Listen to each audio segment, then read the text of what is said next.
On a fog-drowned isle off the Irish coast, the charcoal ruins of St. Brigid's Chapel still echo with what locals call the borrowed tongue. In 1913, parishioners swore Father Kavanagh's final sermon wasn't his on it, came in a child's voice, pleading and guttural, before the congregation vanished overnight. Weeks later, fishermen found the chapel doors nailed shut from the inside, a communion chalice packed with baby teeth left on the altar. The diocese sealed all records as spiritually harmful. I've unearthed their classified ledgers. Comment your country if you're ready to hear what the Vatican buried. The fog didn't roll. It hung, like breath held by something deep, beneath the water.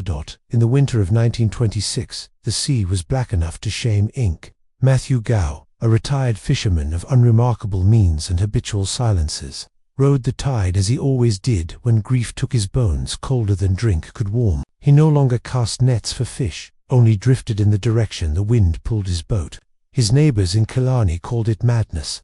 Matthew called it penance. That morning, he brought with him only bread wrapped in wool and his leather-bound journal, its spine softened by salt and confession.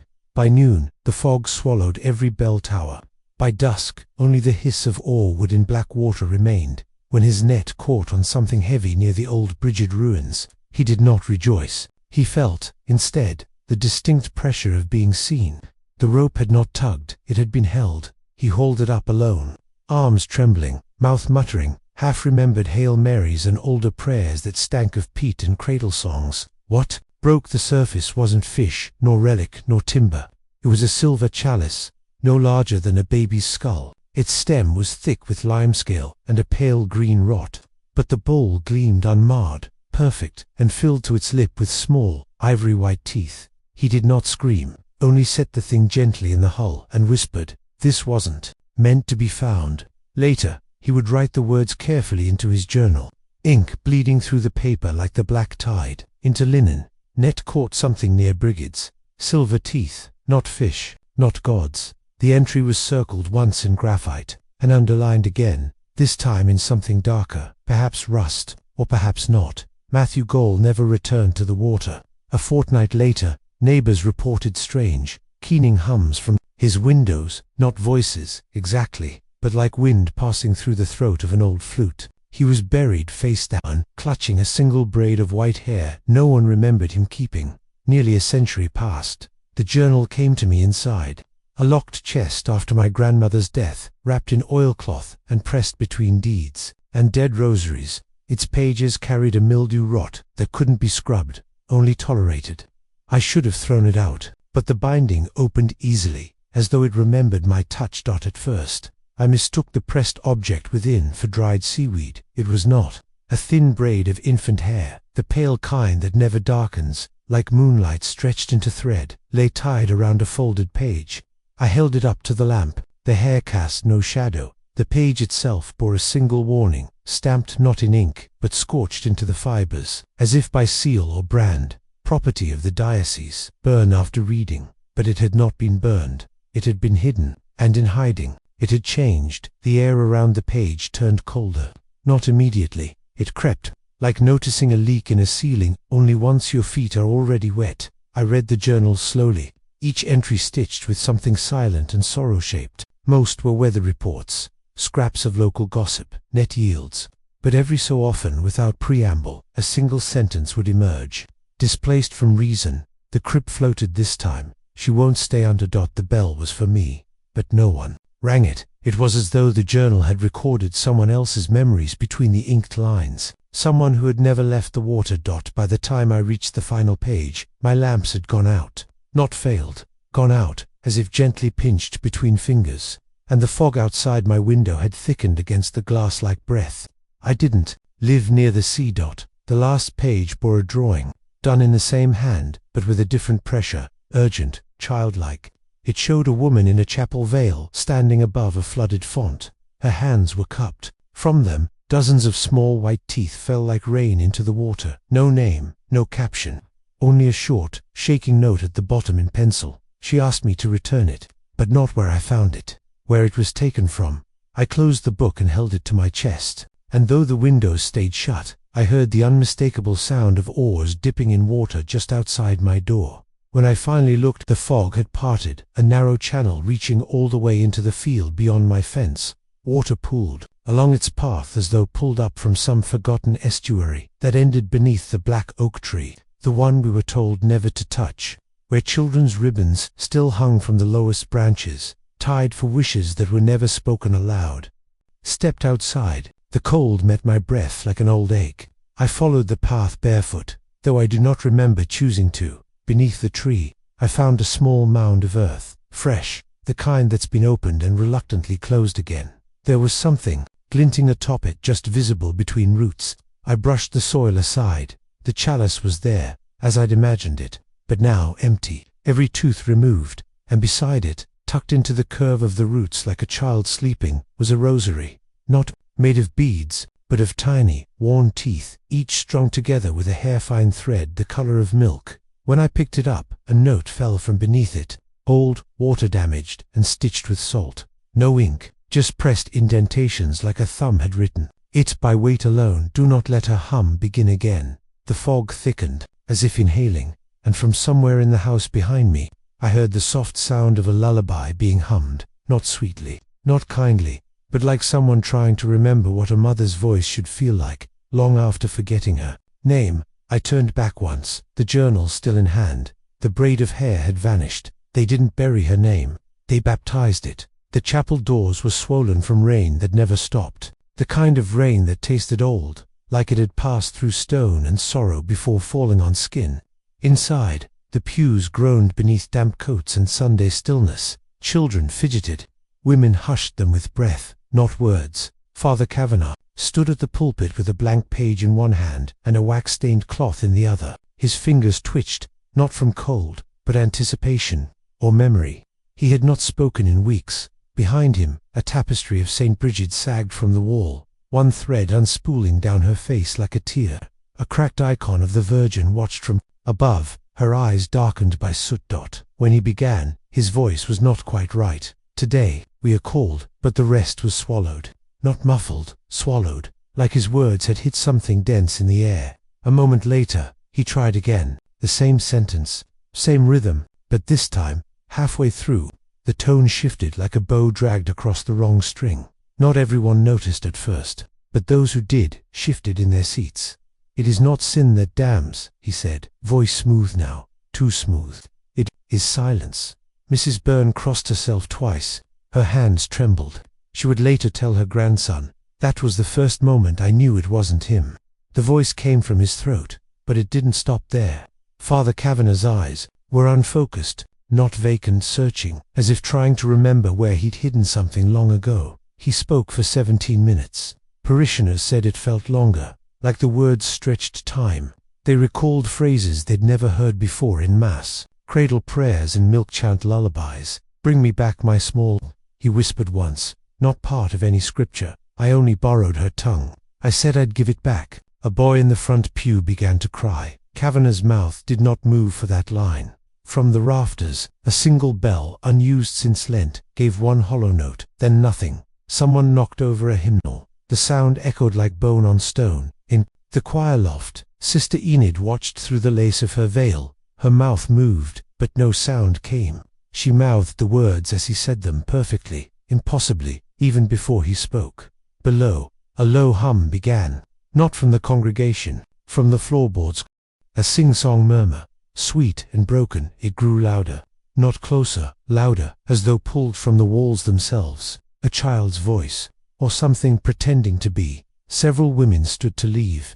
The doors did not open. Kavanagh's neck jerked suddenly, like a thread pulled tight. He raised one hand and began to recite the act of contrition, but not in his own cadence, not in his own tongue. The vowels slipped, the lilt softened, and what emerged was not English, not Irish, but something remembered only by the earth. Old Sister Enid collapsed. Her teeth clattered onto the marble like hail. Not all of them hers. The altar candles sputtered. One split down the middle and bled wax across the linen cloth, pooling at the edge. A shape took form in the wax, not drawn, not etched, grown. A small, open mouth, gasping. By then, the voice had changed entirely, soft, high, desperate. "I didn't mean to sing. I meant to sleep." And then again, louder.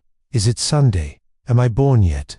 Witnesses swore the voice came from beneath the pulpit. Others said it came from Kavanagh's spine, like something inside him was using his ribs as a cage. One man fled through a window. He was later found half buried in peat, shoes gone, ears stuffed with wads of his own shirt. A young girl, Brona Malloy, stared at the pulpit and smiled. She was humming the same melody that had no beginning. Kavanagh looked down at his hands. His fingers twitched again. Then, one by one, he placed them to his lips and began to bite, slowly, softly, softly, as though peeling an orange. The congregation sat frozen. No one moved to stop him, not even when he began to weep and say, in the voice of a child, "It wasn't my turn. She made me say it. She made me say it."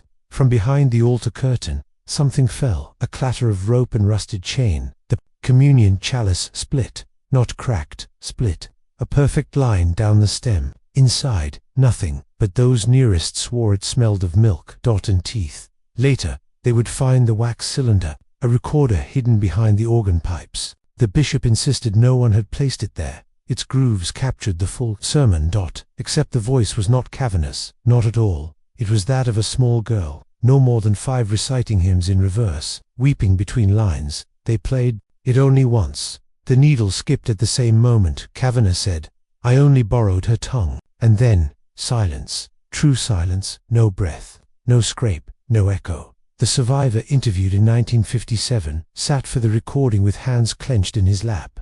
A wax stamp, still visible on the back of his wrist, from the seal he was told never to break. It wasn't his voice, he said. It wasn't any man's voice. He reached into his pocket and retrieved a folded note, yellowed, burnt at the corners. He did not unfold it, only said, "She never spoke again." But the stains on her bed never left, and as the recorder clicked off, someone in the archive room whispered from behind the shelving, "I want my tongue back." The ruins of St. Brigid's looked less like a place abandoned and more like something buried that had risen too soon.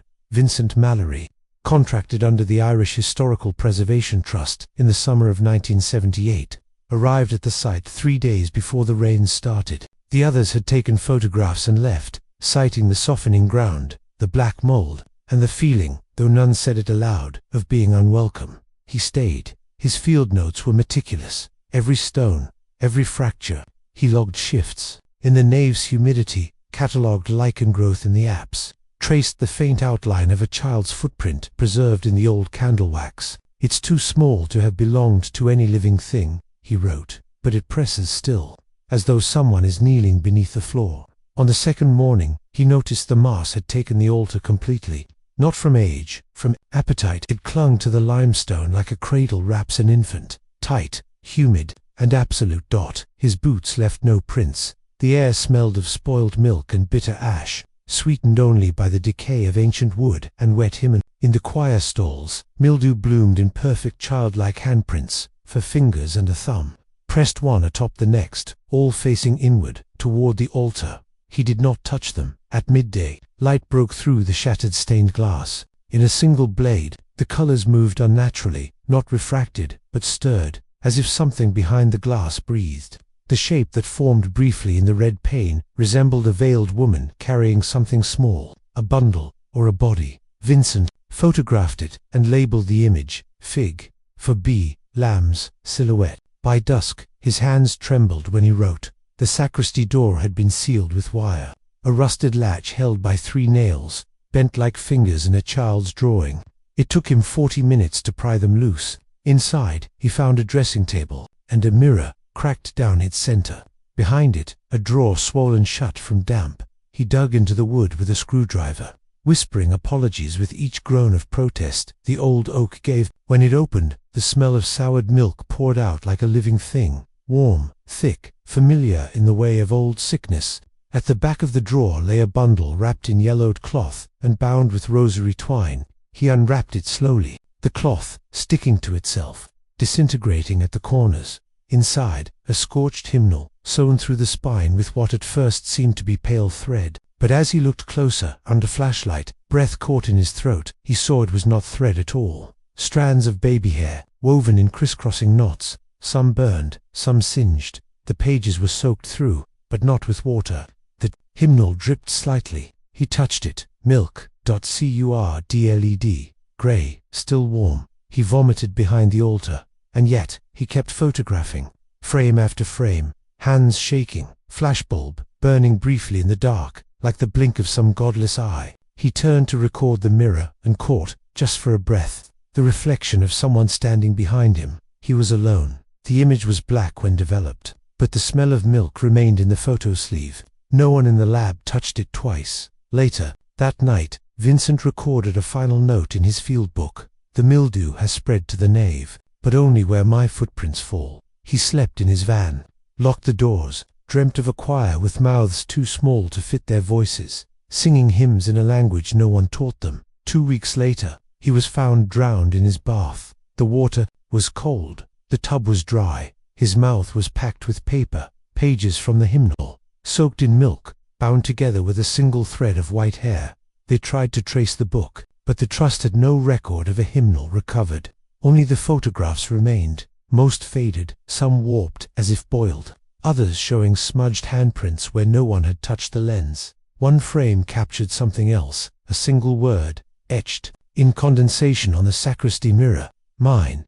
The Vatican envelope was sealed in red wax, unbroken, despite the water stains and brittle fold. It bore no return address, only the pressed sigil of the Congregatio Pro Doctrina Fidei, and beneath it, in trembling ink, unfit for archival, destroy. After reading, he did not destroy it. He opened it in silence, at the edge of his desk, where the lamplight bent strangely, as if uncertain it wished to see. The ledger inside had no binding, only a cracked leather strap holding the loose vellum pages together, old, yellowing, scorched at the edges, like something pulled from a fire. That never finished. The ink, brown and aged, had bled in places, but the script was steady. The hand that wrote it had been devout, or desperate. Ledger, no. 27 confessionals of Fr. Kavanagh, unrecorded, unratified, unforgiven. He read the first line aloud, without meaning to. I only speak now because the voices will not let me sleep,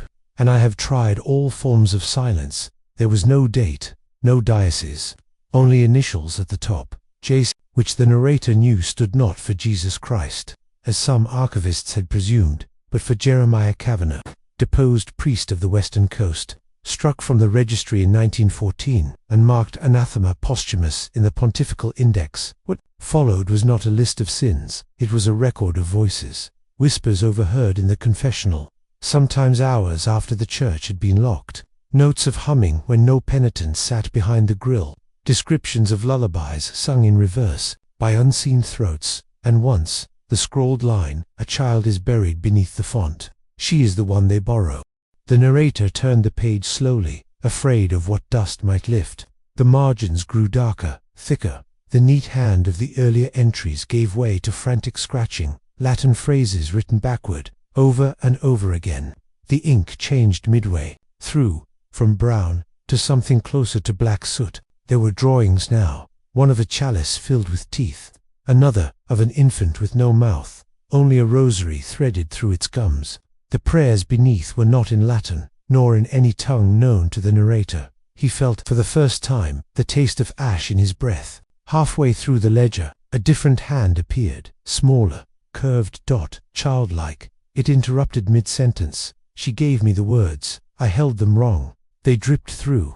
On the facing page, pressed faintly into the parchment like a bruise, was the imprint of a palm, not inked, not drawn, just there, in the warp of the fibers, 5 fingers, infant-sized dot. The narrator paused to listen. The house was silent, yet the ledger seemed to hum faintly, its pages rustling not from air, but breath. He adjusted his glasses, continued. The next entry began with a question.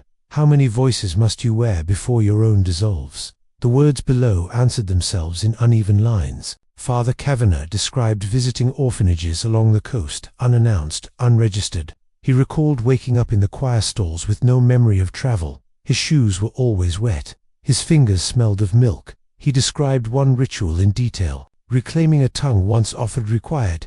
Veil stitched from lambskin baptismal. Rope uncut, mouthful of teeth. Not one's own infant's first cry, preserved candle. Thrice extinguished before mass instructions. Whispered the name backwards. Swaddled the hymnal. Feed the font 3 drops of voice. The margins carried newer ink, underlined in red. Never return the tongue without permission. It will scream through you. On the back of that same page, scrawled in charcoal, was a chant. A borrowed one sings to wake the stone. A borrowed one must never be alone.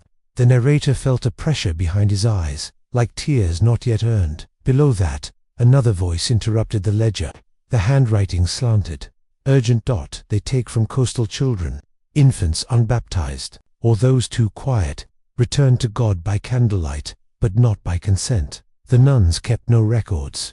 Their silence was the ritual. A wax seal broken stained the lower corner. Embedded within it, a single tooth, tiny, still white. He reached to touch it, and something shifted in the light. The corner of the room, previously empty, now held the shape of a crib. Not real, not solid, but shadow cast without source. He did not move. The ledger compelled him. Near the end, Father Kavanagh's entries devolved into grief. He spoke of a girl who had followed him home from the chapel, not by foot, but by song. She hummed beneath the floorboards. He could not find her, yet her breath clouded his mirror. Her name was Biardian, I think. She would have been 6. I tried to give her back her voice. I used the candle, the milk, the hymn, but she used me instead. Another line, smeared with some damp red. I am not alone in my mouth anymore. The final entry was not written. It was scratched across the last page, torn into the vellum with something sharper than a pen. She must not wake, but she hums. The narrator closed the ledger and found his own breath fogging the glass of the cabinet behind him, though he'd never turned to face it. The air in the room had grown thick, not cold, not hot, but curdled, like milk left to think too long about the child who never drank it. The last image he saw before the lamp blew out was this: a rosary, coiled in the corner, made not of beads but of threaded teeth, one missing, just one dot, and somewhere inside the house the hum began again. The chapel at Drumlock was never large, enough for its congregation, yet the stone pews remained warm long after the people had vanished. It began, as most endings do, in silence, not the silence of prayer, but the kind that grows teeth, the kind that listens. After the Easter Mass of 1913, not one villager returned from St. Brigid's. Men, women, even the children sent ahead with tins of milk and flower crowns. None walked home. Their footprints led up the moss-wet steps and into the nave, but never returned down. They were never found. 3 nights later, the chapel bell tolled at midnight. Once, then again, and again. Old Todge Byrne, who lived nearest the grounds, swore. It sounded hollow, like something ringing through the bell rather than from it. He was found the following morning, kneeling in his field, facing the steeple, hands clasped so tightly they had to be broken apart. When asked what he'd heard, he said only, "It wasn't ringing, it was humming." By the time the bishop's men arrived, the bell rope had been cleanly severed, as if burned. The clapper was missing entirely. The iron tongue vanished from its socket. There were no signs of intrusion, no drag marks, no nails, pried. Only soot coating the interior of the bell in a thin, oily sheen, like breath left too long on cold metal. In the village, the children began to hum, softly, in their sleep, a tune no one recognized, notes that rose and fell like a cradle rocking on uneven stone. Parents woke to find them sitting upright in bed, eyes closed, mouths moving. None of them remembered doing it, but one girl, Maeve, aged 6, began to draw, circles, mostly, and ropes. One sketch showed a bell tower with no bell. Inside it, a figure small enough to be a child, but veiled. She said it was the bell alarm. That same day, her baby brother was found pressed against the wall of his crib, hands over his ears, blood on his pillow from a ruptured eardrum. The doctors blamed infection. But his mother swore the room had been silent all night. Too silent, she said, like something was waiting to start again. The priest assigned to investigate, Father Kennelly, arrived under rain. He brought incense, a votive chalice, and rope from a newer parish bell in Galway, which he attempted to thread through the tower's rusted wheel, but the rope wouldn't hold. It slid through like hair through fingers, limp, unwilling. That night, the bell tolled again, only once, and with it came the milk. Thin streaks, at first, on windowsills, beneath cribs, curled along the altar rail. By morning, the font was filled with it, spoiled, clotted, curdling on the surface in the shape of 5 small fingers. He wrote the incident off as superstition. until he opened the vestry and found the hymnal pages soaked through, each word blurred into blotched spirals. A child's song had been penciled in the margins. Ring not for me, for I am bone. I sang to soft, and now I'm stone. Behind the pulpit, he discovered rope. Ode, split, stiff with soot and oil, and tied at the end, a tooth, human infant. Father Kennelly sealed the chapel that afternoon, but the humming did not stop. It threaded itself through walls, chimneys, the flue. It crept into the milk pails and the water basins. Some villagers reported their own mouths moving without intent, forming the tune silently as they cooked, or folded linen, or spooned broth into children too weak to eat. Those who tried to leave the village often turned back, not by fear, by forgetting. They'd forget the road, forget the reason, forget their own names, mid-step, and return home humming softly, their hands raw from clutching invisible rope. The children, too young to understand guilt, began to fear bells. When one was rung at a distant farm for a wedding, 3 girls vomited in tandem. Another tore her own nightdress at the sound, screaming, "It's not hers, it's not hers anymore." In Father Kennelly's final entry, written the morning before his disappearance, he described a dream. He was climbing the chapel bell tower, but the stairs descended, not up. Each rung led him deeper. The bell above rang backward, and beneath it, swaddled in moth-eaten cloth and bound with candle wax, was a child's body, her mouth sealed with a single red thread. "She sings without sound," he wrote, "and still I cannot unhear her." He was never seen again. The bell remains. No rope touches it now, but the soot still clings. And every few winters, during the coldest night, villagers report waking to the sound of it ringing, soft, slow, hollow, except they no longer describe it as a bell. They say it hums, and every time, without fail, one of the old cribs in the village is found, turned toward the window, empty, rocking, and wet with milk. The sea had taken her hands. That was the first entry, written in a spidery hand. Dated March 3, 1901. Bound in calico, the diary smelled of camphor and damp wool.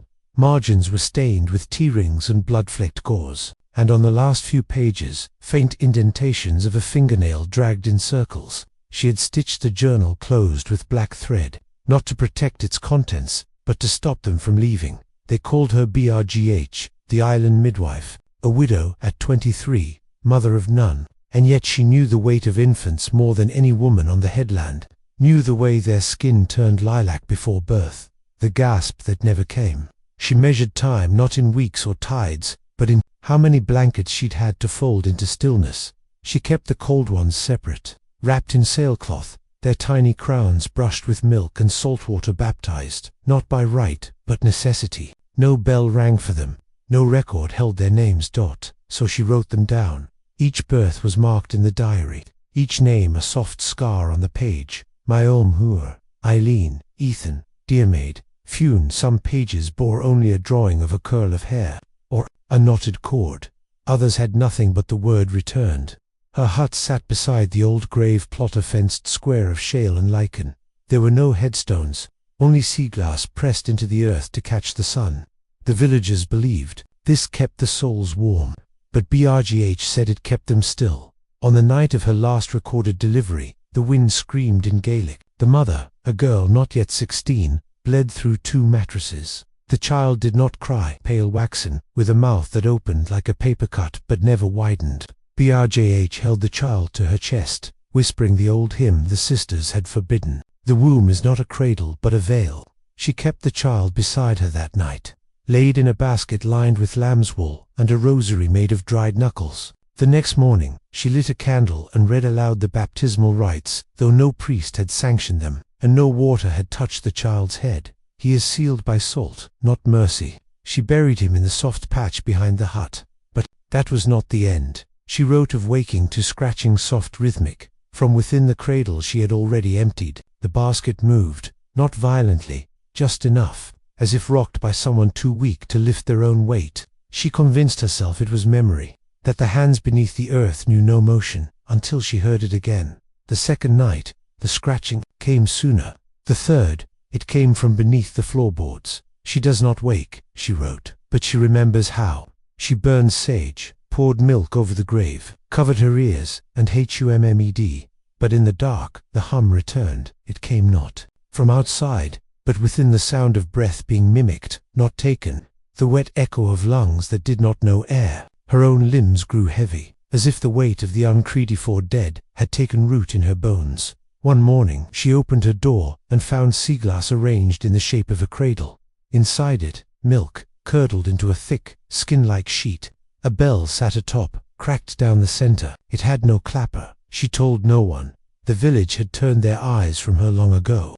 Women whispered she named the dead too sweetly, that her lullabies rang through locked windows, that her own womb had sealed out of shame, or packed. Still, Brgh kept writing. She wrote through the mornings she could not stand, through the nights where every windblown branch mimicked a cry, through the week when the milk in her cupboard turned yellow and viscous and moved. She began leaving gifts at the foot of her bed, hair ribbons, coral beads, dolls missing their mouths. She never placed them there, and in the last week she found herself tracing names she hadn't written. One entry ended with a line she swore she never learned: "Baptize me beneath, for above I was never known." The villagers saw her only once more.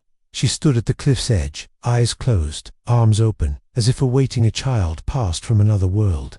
They say the sea rose higher than it had in years, but her shoes remained dry when she did not return. They searched the hut. They found no body, but the cradle was full, not with a child, but with cloth wet, warm, and shifting with breath. The diary lay beside it, open to the last page, where her handwriting broke mid-sentence. She does not wake. The ink stopped. But beneath it, in a smaller, rounder hand, one never taught to write another line, was scratched in. She listens. They sealed the hut with rope soaked in wine and salt, boarded the windows, but years later children still whispered of a lullaby that made their mouths dry, a tune that curved backward. One girl said it came from the ground. She had never seen a cradle, but she drew one, over and over, until her paper tore. He did not mean to find the reliquary that was buried beneath archival vault B7, beyond the shelves of apostate registries and half-deciphered saintly correspondences. He had followed only a rusted diagram, scrawled on onion skin vellum, and a whisper from the caretaker, who'd since lost his teeth and twice mistaken him for a bishop. The one Father Kavanagh used, the one they tried to bury in wax, not earth. There was no key. The lock had crumbled.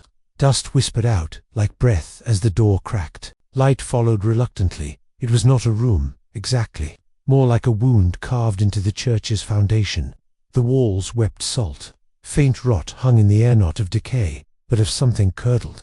It clung to the tongue, thick and cloying, like milk warmed too long beside breathless lips. In the center stood a pedestal, granite, uneven, atop it. A basin, bronze, but not bright, greened with age, and flaked in places, like something once scalded. He did not touch it, not at first, just stared. The lip was etched in no letters, only molar shapes, some barely sprouted, others needle-sharp with age. They looped like a garland, a child's smile unraveling in metal. He knelt, there beneath the rim, faint striations, scratches that had no direction, only insistence, as if small fingers had tried to crawl upward, blindly. He thought of the caretaker's story, of how Father Kavanagh had spoken, sometimes mid-sermon, in a voice that pitched into pleading lullabies, a voice that paused to breathe but not to blink, a voice that did not echo but sunk. The basin held no water, only a pale, viscous sheen. He leaned closer. It was not liquid, not anymore. It was the memory of milk, lacquered and souring. In the center, a single child's tooth, still rooted. He turned his head, trying to breathe through his sleeve. But the scent was inside him now, sweet, then bile. He wiped his lips. Then the door behind him sighed. He was not alone. He turned to. Quickly the room spun, then settled, but nothing had moved. Still, the shadows looked closer, the walls more pocked. He ran his hand across the basin's edge. A fine thread lifted with his finger, thin, nearly translucent, human hair, curled at the end like something singed. He stepped back. Behind him, something scraped,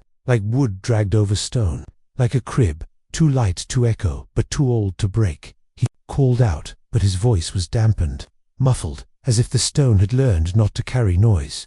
His own breath seemed foreign.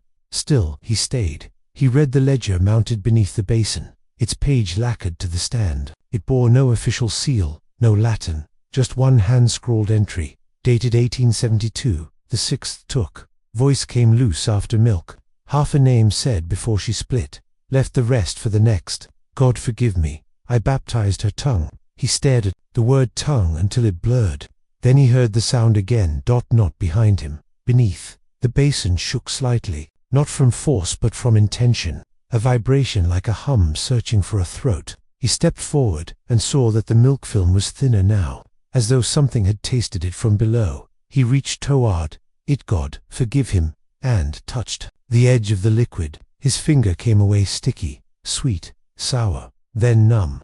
He tried to speak, but his jaw ached. Behind his eyes, a sound unfolded. Not a voice, not at first, just teeth, small ones, clinking against each other like beads dropped into water, then breath wet, unsure, then a hum, low, familiar.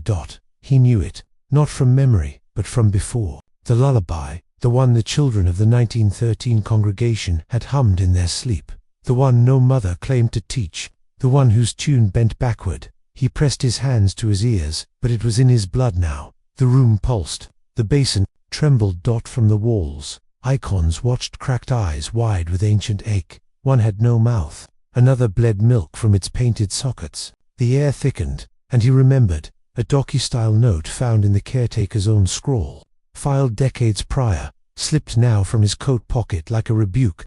This record was sealed by the local diocese in 1889. No explanation given. He stumbled, caught the basin as he fell. His palm landed in the milk. It wasn't cold, it wasn't milk. It opened out inside him. Something whispered. A girl's voice, no older than 5. Her consonants smudged, but her prayer perfect. Not taken, just used. He wrenched his hand back. Skin came with it, webbed, transparent. The tooth was gone. In its place, a second one. Smaller. The hair had multiplied. It hung from the basin's lip, like a fringe now, each strand knotted with thread. He turned, fleeing. But the door had sealed not with a lock, but with silence. Stone closed behind him like a throat swallowing. He screamed. No sound came. The icons bled wax now. One blinked. Another opened its mouth and exhaled steam that smelled like formula left on a windowsill. The basin sang. And the floor beneath him warmed. Milk rose, just slightly, just enough to cover his shoes. It steamed, then cooled, coated. His legs buckled. He wept, but the tears dried on his cheeks. His mouth trembled, but still no voice, only that hum, only that song. He fell beside the pedestal, fingers twitching toward the ledger, as if to write, but no ink would take. Only the tooth remained. Just one. Later, they would find the room again, stripped bare. No basin, no milk, no tooth, just a faint smell, like the breath of a child. Left too long alone. The fire had eaten everything but the altar. Its scorched ribs still jutted from the nave floor, blackened with smoke, but not broken. Beneath it, ash that was not yet cold, though the flames had long since passed. Sister Lucille pressed her bare fingers into the soot, then drew them away. Pale handprints bloomed in the grey, small ones, infant-shaped. One curled like it had clawed. There were no records left, only what the tribunal called fragments. A bent thurible, a singed veil, the hinge of a door that led nowhere. But she remembered, not just the blaze, but the moments before when silence had stretched across the chapel like skin, when they had sung the hymn of binding not with their voices, but with their teeth clenched, and their hearts split. The children had screamed. Again the night before. The orphans were not like the others. Their dreams bled out into the real, staining blankets and pillowcases, rattling doorknobs that should have stayed shut. One boy, Elias, had scratched out the entire inside of his cot. When Sister Lucille found him, his fingertips were raw and he was humming. Not any melody she knew, not anything she could match with sheet music or prayer. He only said one thing before the blood filled his throat. They want her to hush. She stood alone now in the burned chapel, hair still singed at the ends. The habit she wore had once been white. Now it bore the smoke like bruises. The altar had survived, but not untouched. It bore streaks, not like soot, brighter, as if something pale had tried to claw its way free through the ash. She stared. Then she climbed. The first step was a confession. The second, a sacrifice. On the third, The ash shifted beneath her shoe. She fell to her knees before the altar. Not in prayer, she had long since lost the words, but in surrender. She lifted the cloth that had once covered the Eucharist. Beneath it, sealed with wax, now cracked, was the book. Not scripture, not approved, but there's dot bound in nursery linen, pages stitched with hair. She opened it slowly. Each page stuck to the next like skin to a fevered child. Inside, the ritual. A lullaby in Latin, but not the Latin they were taught. This was reversed, mirrored, the tongue binding. One of the sisters had read it backward by candlelight, holding a crying girl with no name. Afterward, the child slept for 7 days. When she awoke, she had no tongue. The tribunal would later say, the fire began in the laundry. But Sister Lucille knew better. They had placed the book beneath the altar, wrapped in the veils of 6 novices who never took vows. The veils were gone now. Only the smell of burnt milk remained, sour and clinging. It reminded her of the nursery, of the metal spoon she'd used to stir formula that always curdled too fast. She touched the altar's edge. The streaks glistened faintly now, wet dot her breath. Fogged in front of her, though it was not cold. The soot curled from the surface as if exhaling. She leaned closer, listened. Beneath the altar, something scratched, not mice, not stones settling, something rhythmic, dot-like fingers. She rose to her feet. From the east wall, the painted Madonna stared down, eyes bubbled by heat, lips blackened. Her infant's face had peeled away, revealing bare plaster and something else. Beneath, teeth, not painted, pressed in. Tiny molars lined the hollow. Lucille turned away, heart drumming. Behind her, a sound wet and slow. She turned back. On the altar, milk was pooling, just a teaspoon's worth, white sour.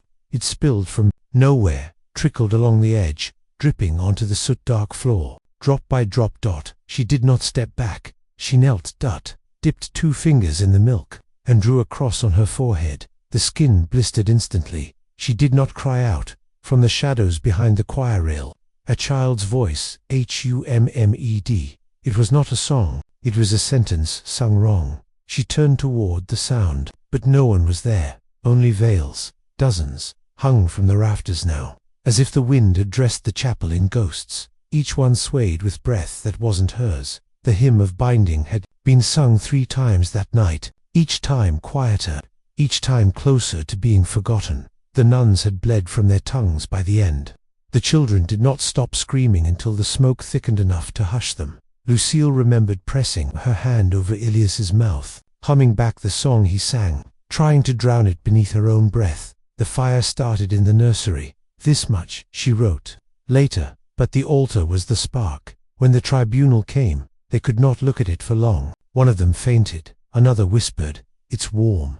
The marks on the altar were not soot. Not entirely. They found skin, not adult. That Sister Lucille never testified. She was not asked. The diocese sealed her records under ecclesiastical silence. She kept the book, even after her hands blistered, even after the other nuns began to forget names they never said aloud. The last page of the ritual bore no words, just a drawing, a small handprint, open, waiting. She closed the book. The milk had stopped dripping. The air was still. The ash no longer stirred. She stood one final time at the altar and whispered the child's name, the one Elias had sung, the one the tribunal had struck from every page. Then she left the chapel, but she never unburned, and in her final hour they say she wept milk. The coroner, Harold Lythe, had not slept the night before. His lantern flickered each time he passed the nave's threshold, as though something in the ruined chapel exhaled beneath the soot-caked rafters. Rain whispered on the slate roof, but inside, all was unmoving, still, expectant. He paused beside the altar, once white marble, now veined with char and streaked with what looked like fingers dragged through ash. Beside it lay the coffin, too small. He had not asked how the child died, only that the clergy had insisted she be exhumed, recorded, and returned to rest within 24 hours. Ecclesiastical correction, the courier said. The lid bore no inscription. Only a string of 7 black beads nailed into the wood, like a rosary undone. He lifted it. The air around the child did not stir. Her face had not decayed in the way he expected. Pale waxen, her skin showed no rottenly, a faint bruising at the lips and stitched thread, thin as silk, glistening faintly where her mouth had been sewn shut. It was not the work of his mortuary thread. He leaned closer. No embalming, signs, no chemicals, just the faint scent of milk soured and clinging to the back of his tongue.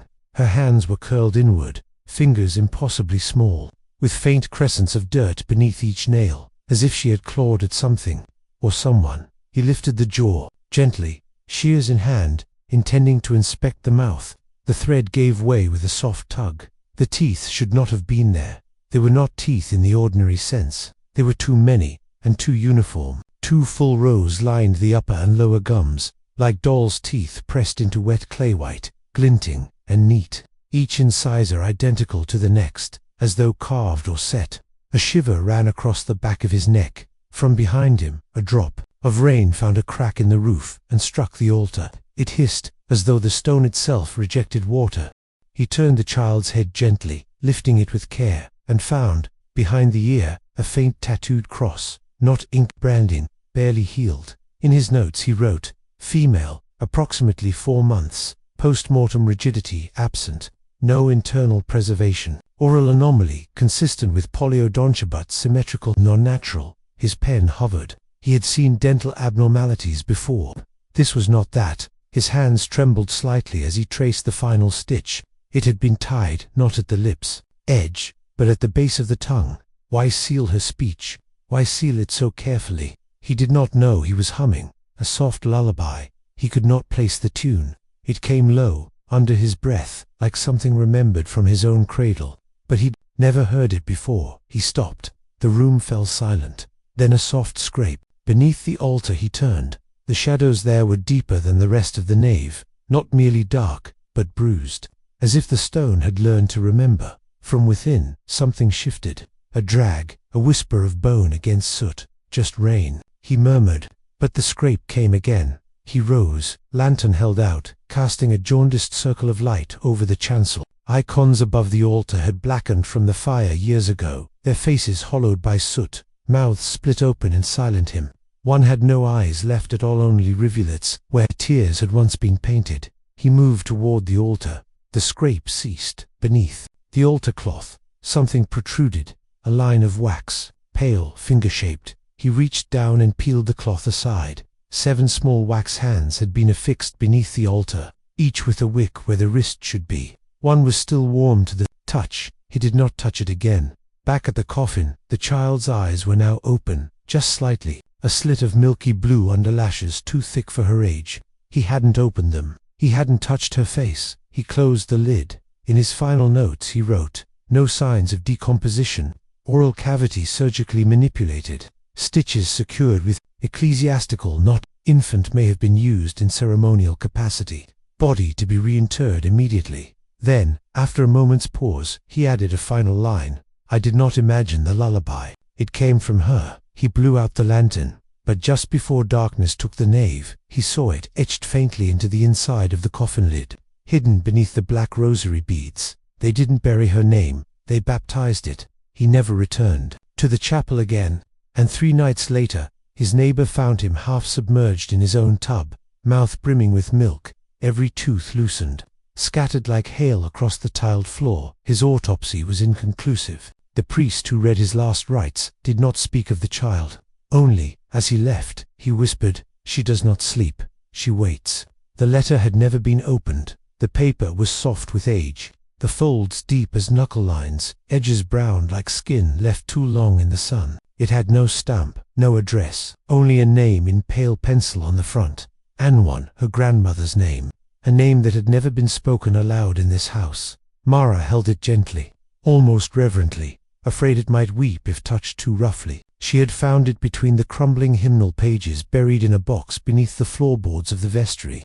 The smell of it told ink and lavender Rottlingard on her fingertips. She read it in silence. "To whoever survives us.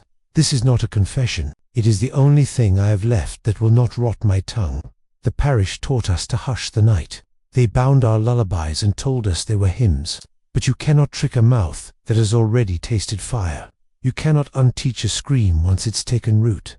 Mara paused. Her mouth felt dry, yet the sound of milk being poured seemed to come from somewhere else in the rectory. Faint, rhythmic, too slow to be accidental. She did not move. What we saw was not sin. It was silence made flesh. It had eyes, sometimes. It wore veils. Sometimes it wore our mothers' faces.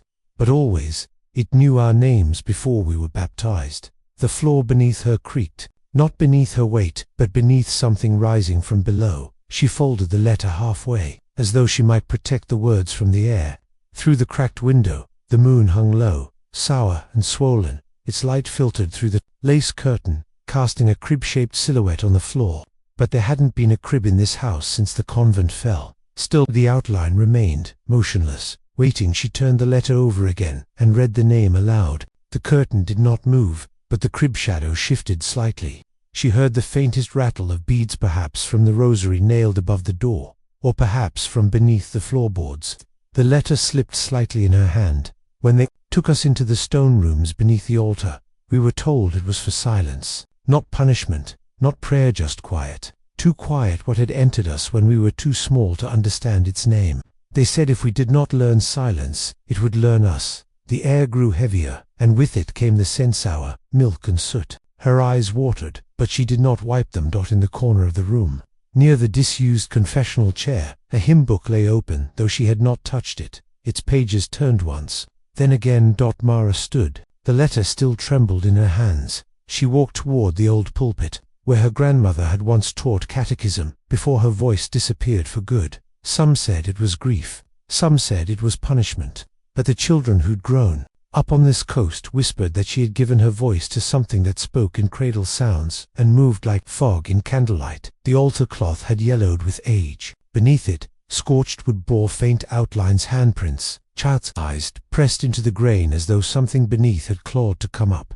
She placed the letter atop them. We were not allowed to speak after the ritual. They said our voices would wake her, that her teeth were too many, her lullaby too long, that she fed on memory before it became regret. Mara could hear it now, just under the floor, the hum, low, rhythmic, rising like steam from forgotten milk. It wasn't the tune that unsettled her, it was the way her tongue seemed to remember it before her ears did. She stepped back, knees trembling, eyes fixed on the altar. 3 things happened at once. First, the rosary above the door snapped beads, scattering like small bones on stone. Second, the window curtain pulled taut, as if something had drawn a sharp breath behind it. Third, the letter, untouched, folded itself shut. And then, silence. Not absence of sound, but a silence so complete it felt alive, dense, heavy, like it had form, shape, mouth. She tried to speak her grandmother's name again, but her tongue would not rise.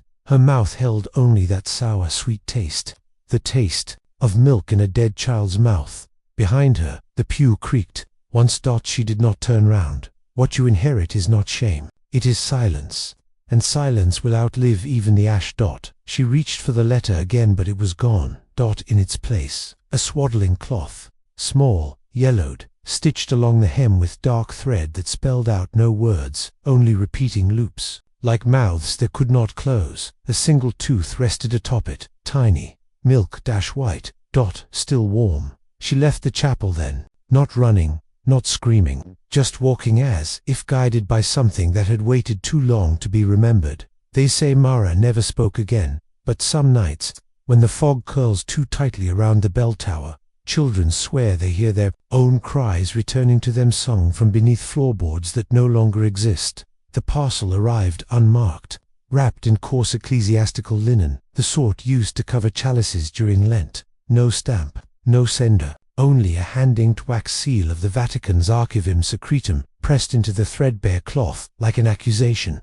The librarian didn't remember who signed for it. The lights above the postal ledger had flickered all morning. The bulb closest to the altar never turned on again. Inside, a single leather-bound ledger, heavier than expected, dustless, warm to the touch. The narrator, Elizabeth, though her name was never spoken aloud, wrapped it like something buried. Her fingers trembled, not from fear, but from recognition. She had dreamt this book, dreamt its corners pressing into her ribs as she slept on stone, dreamt its pages flipping on their own. Even while bound shut, she turned to the inside cover. Ledger No. 28, beneath it, the date, the 3rd of December, 1883. Then, a phrase in faint Latin scratched beneath the seal. Lingua mutuata non dimit. The borrowed tongue does not forgive. She began to read. The first 20 pages were thick with ink. lists of names, sacraments administered, the usual hum of church record. Then, thick blocks of soot-colored redactions that bled through the vellum like oil through cloth.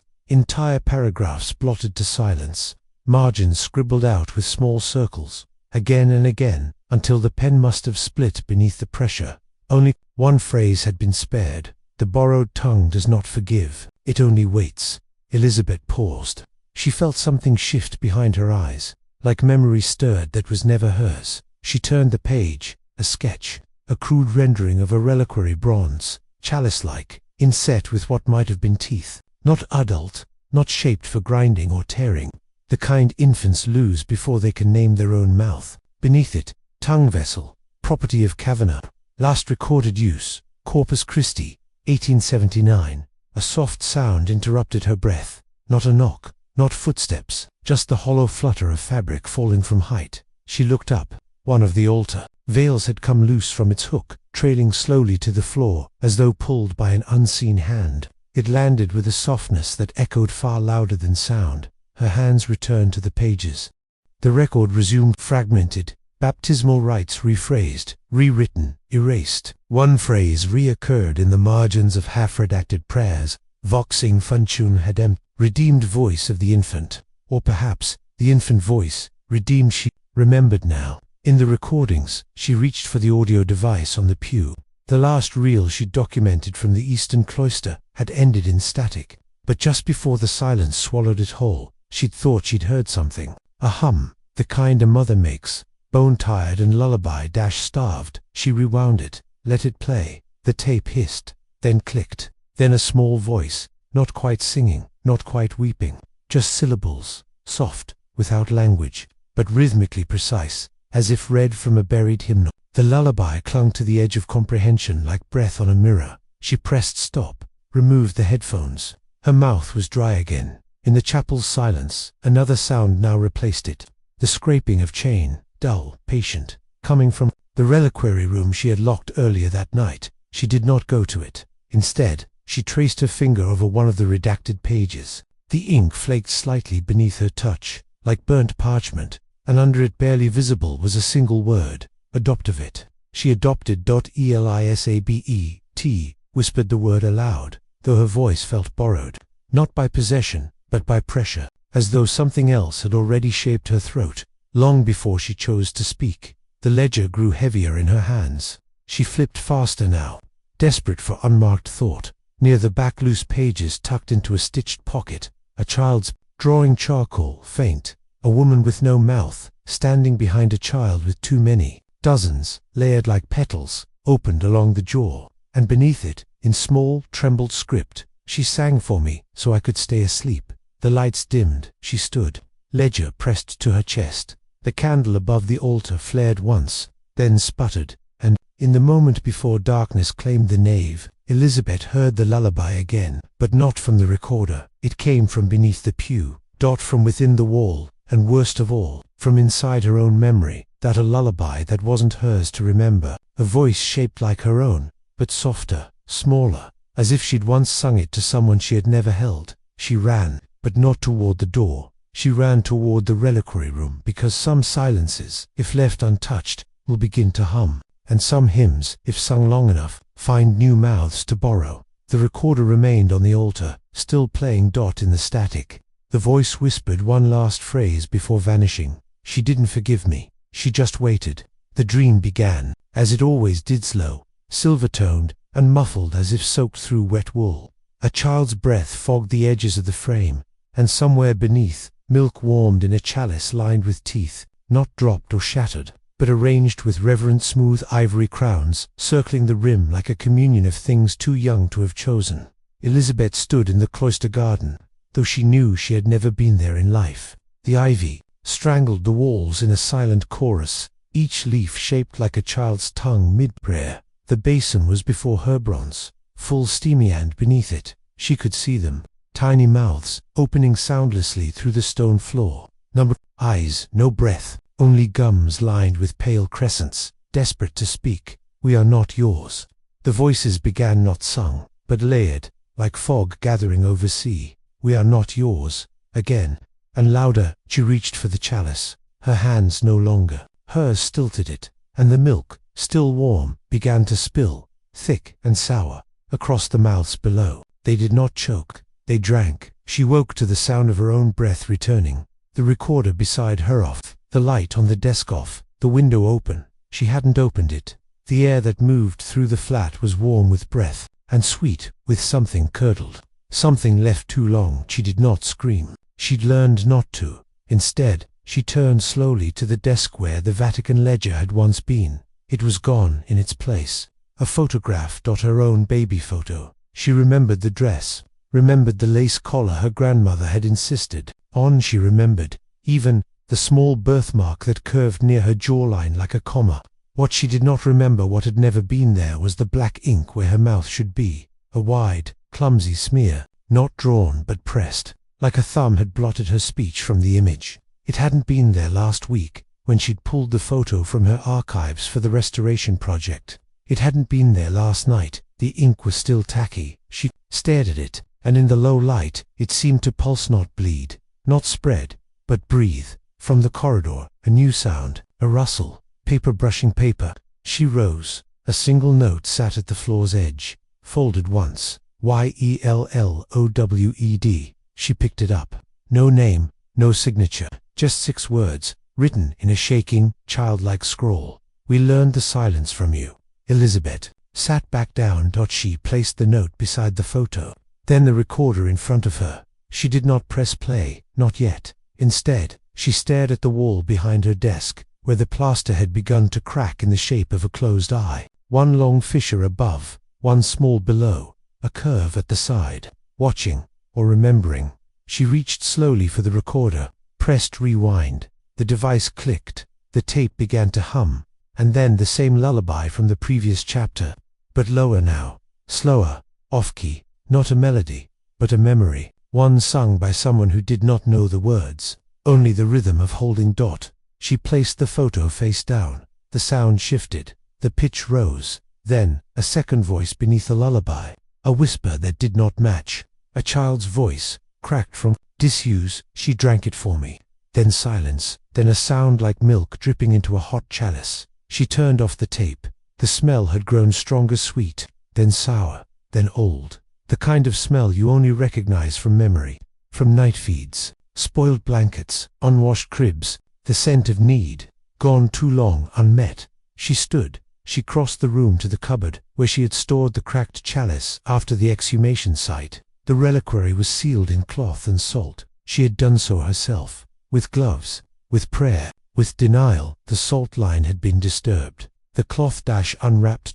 Inside, the chalice remained, but it was not empty. Milk. Fresh. Warm. Steam rose, carrying with it a soft sibilance. Not language, not quite song, but syllables, looping like breath through a baby monitor left on in a house no longer occupied. She touched the chalice. A sharp pain bloomed in her gums. She staggered back, hand to her mouth. Blood, a taste she hadn't known since her last tooth fell.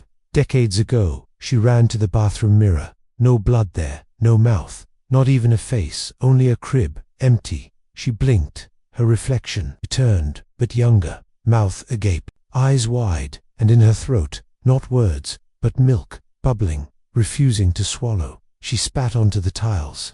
Nothing came. Behind her, a soft knock. She turned. The door remained closed, but the photograph now lay on the floor, again mouth blacked out, and this time, teeth drawn over it in ink. Too many, too small. She picked it up, and it whispered against her fingers. They didn't bury her name, they baptized it. The window closed, the walls groaned, and the tape began to play again without being touched from it. The chant returned, slow, unyielding, the same phrase, again and again, in voices she knew were not hers, but remembered. Anyway, we are not yours. We are not yours. We are not yours. Then silence, but not empty. A silence filled with breath and memory and milk gone sour, and beneath it all, the final line on the back of the photograph, one she had not written. What milk remembers, it does not forgive.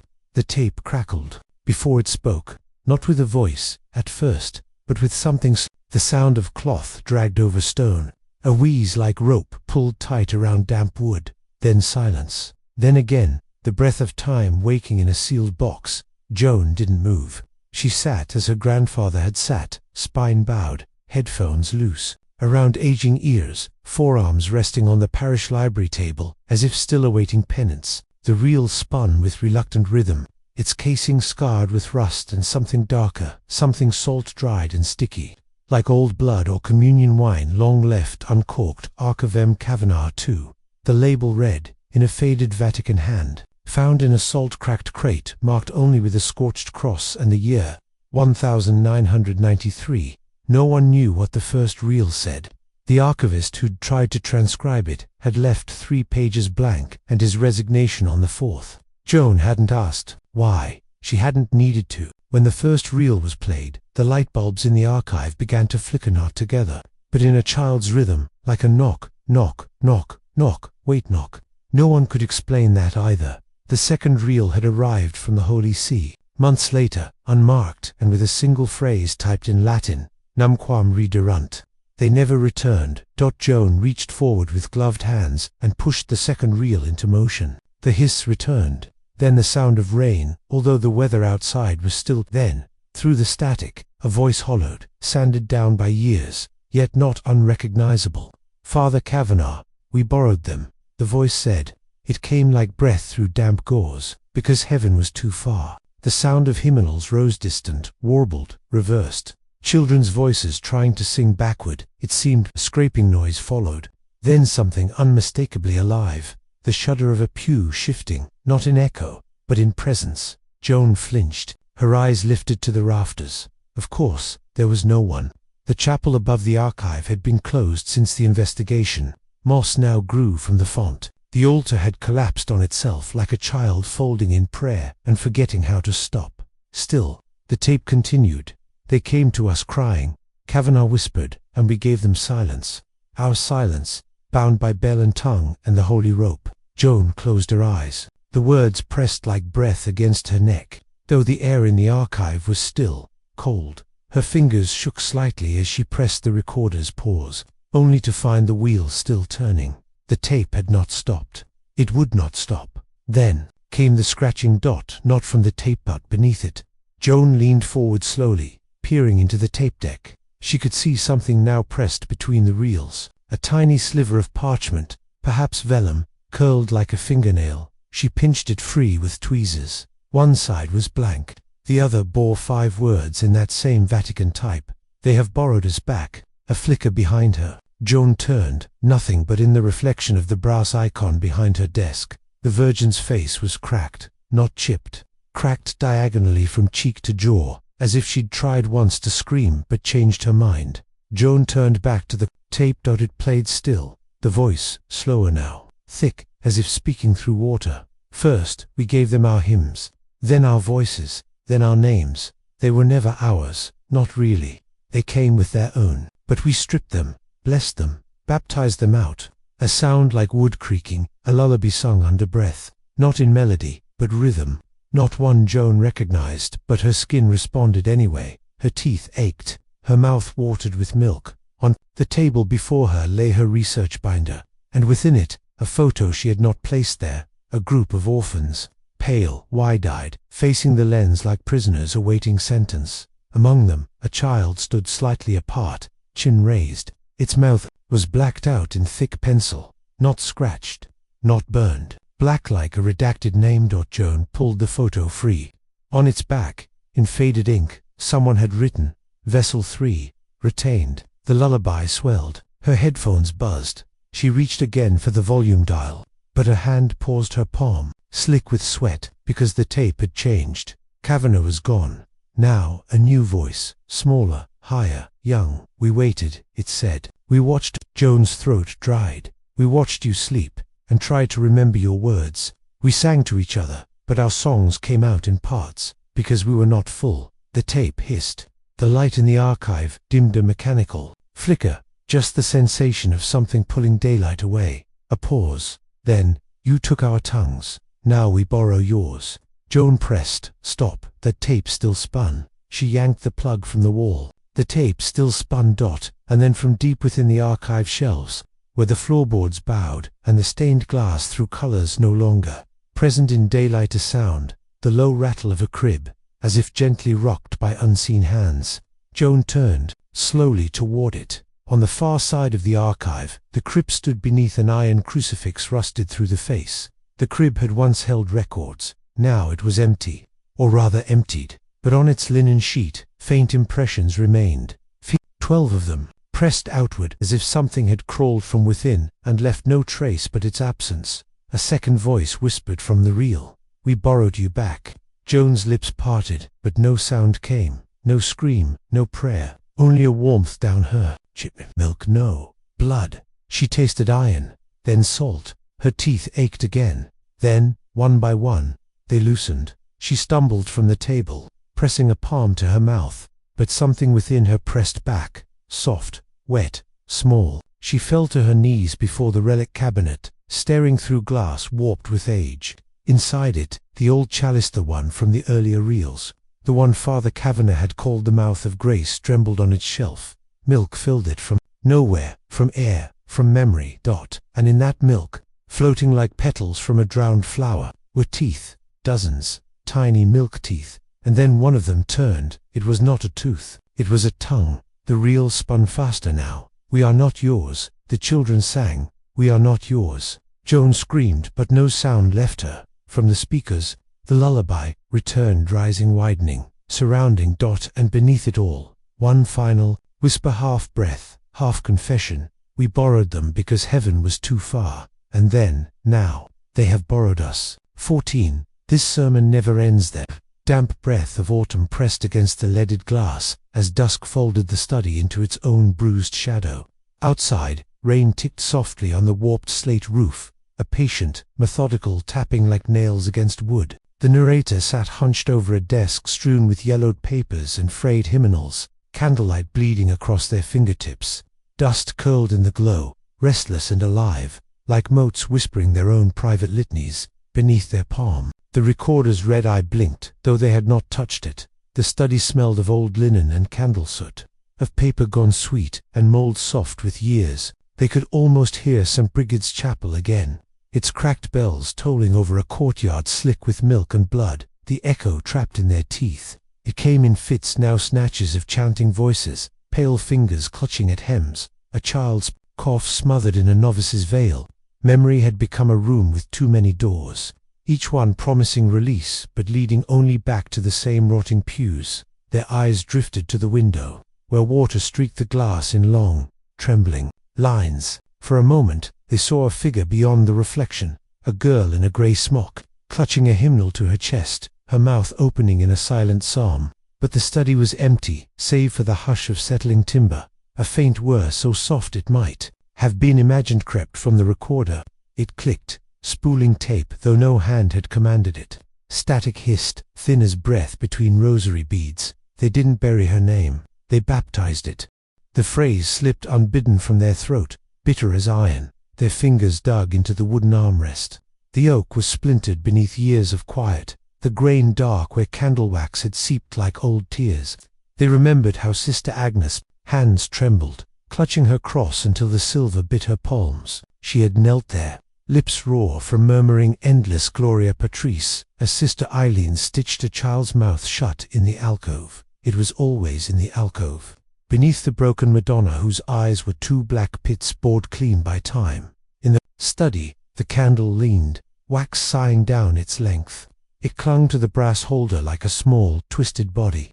Smoke curled upwards, grey, deliberate, fragrant with spent tallow. A voice came faintly through the static now. It was not adult, not steady. It was a child's voice, high and sweet, humming the hymn last sung in St. Brigid's, Salve Regina. The narrator's breath caught. The sound was wrong, not just because it was impossible, but because it felt near, not from the tape, but from the air itself, vibrating in the damp rafters. They thought of the chapel's stone floor, still pitted, where Sister Agnes had knelt day after day, penitent for a penance never completed. Blood had gathered there, not in pools but in faint kisses, just enough to mark the outlines of knees, toes, palms like a map of surrender pressed into stone. They reached for the recorder, but their hands stalled inches above it. Fingers hovered. In the candlelight, each digit sharp as a reliquary's bone. The child's voice faltered, then picked up again, now louder, almost eager. The hymn lilted unevenly, as though sung by someone who had learned it only by listening through keyholes. The narrator's eyes stung. In the flicker, they saw again the chapel door yawning open on a winter's morning, the air thick with soot and unwashed wool. Sister Agnes' habit had been stiff with salt where she wept into it. The bell ropes swung slow and silent, one frayed nearly through where a child's small fists had clung to it in a panicked climb. In the corner of the study, shadows clotted like blood beneath a shroud. A wooden crucifix leaned against the wall, its Christ's figure blurred by dust and cracked varnish. They remembered when the sisters had lifted Sister Agnes down from her own knotted rope, how her bare feet had left chalky prints across the flagstones. Even then, her lips had been moving, syllables rasping against the cold, but no one had leaned close enough to hear them. This record was sealed by the local diocese in 1889. No explanation given. The narrator's mouth felt dry as linen. A metallic tang lingered at the back of their throat. Memory or premonition. "Who are you?" they whispered. The humming stopped. Silence spilled like oil across the room. Then a small voice replied, not over the tape, but from behind them, near the cracked crucifix. "It's still your voice." The air thickened. Moisture beaded on the window pane, running in rivulets that resembled tiny reaching fingers. The candle's flame stretched long and pale, as if dragged upward by some unseen exhalation. They turned, slowly, fearing the movement might invite it closer. In the shadow near the crucifix, a faint shape quivered low to the floor, hunched, hands clasped tightly in its lap, bare feet pale as bone, a shorn head trembling as if beneath a novice's veil. The narrator's knees weakened. They remembered the children's dormitory, how Sister Agnes had warned them never to pull back the linens too quickly, how the beds had hummed softly at night, not with sleep, but with voices practicing their penitential hymns, terrified of what silence might bring. "Please," the small voice murmured, its timbre weighted with an ache beyond age. "Finish it." The narrator's teeth ached. Behind their ribs, a deep shudder took hold, something ancient trying to surface. "Finish what?" Their voice cracked like brittle wax. The figure did not move. "The sermon, it never ended." We waited. The recorder clicked again. The tape spooled into silence, then rewound with a slow, deliberate whine. In the speaker's faint hiss, a second sound arose, wet, steady, like rope tightening under strain. The candle extinguished with a sigh. Darkness folded the study in on itself. And in that silence, the voice came one final time, small and pleading. "Don't leave me here." The narrator reached out blindly, fingers brushing cold wood. Somewhere in the dark, a bell tolled, not loud, but hollow, as though struck beneath the weight of earth. Their lips formed a prayer, but no sound came. The recorder's red eye blinked once, then flared bright as a fresh wound. "It's not my voice anymore," they whispered. The tape clicked to a halt, and the study was left in perfect, ringing silence.